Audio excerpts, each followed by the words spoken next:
नमस्कार, विंध्या टाइम्स में आपका स्वागत है। इस वक्त की बड़ी खबर, मध्य प्रदेश विधानसभा का बजट सत्र कल 11 बजे तक के लिए टाल दिया गया है।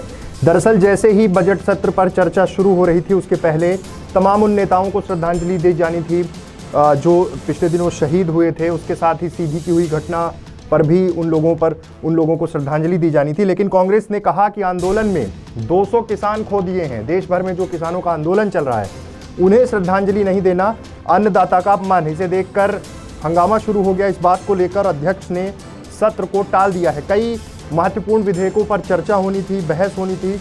अब कल सुबह 11 बजे कार्रवाई फिर शुरू होगी।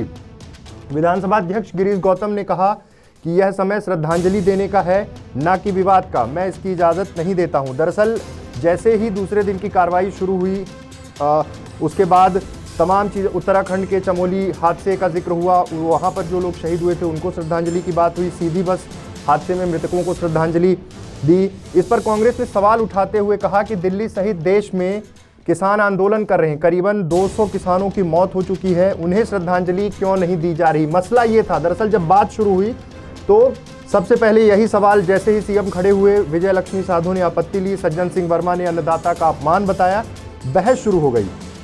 इसके पहले नेता प्रतिपक्ष कमलनाथ ने दिल्ली आंदोलन में मृत किसानों के साथ साथ मुरैना में जहरीली शराब से मरने वालों को भी श्रद्धांजलि दी। कमलनाथ ने कहा कि यह पक्ष और विपक्ष का सवाल नहीं, क्या यह उचित है कि मृत किसानों को श्रद्धांजलि सदन में ना दी जाए। सीधी बस हादसे के मृतकों के परिवारजनों को सरकार की ओर से नौकरी मिलनी चाहिए, रोजगार उपलब्ध कराए जाने चाहिए। बस में गरीब लोग थे, उनके परिजन, जिनकी स्थिति अच्छी नहीं है।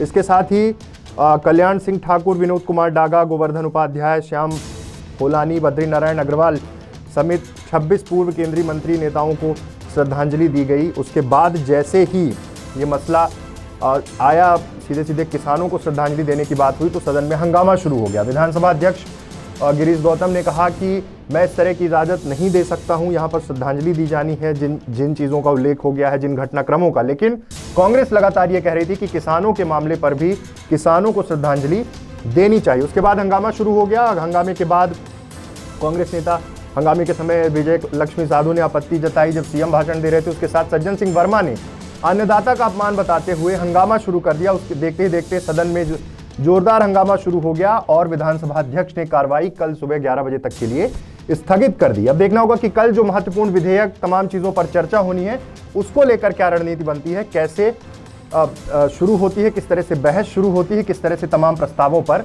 चर्चा होगी। फिलहाल बड़ी खबर, कल 11 बजे तक के लिए विधानसभा की कार्रवाई स्थगित कर दी है विधानसभा अध्यक्ष ने।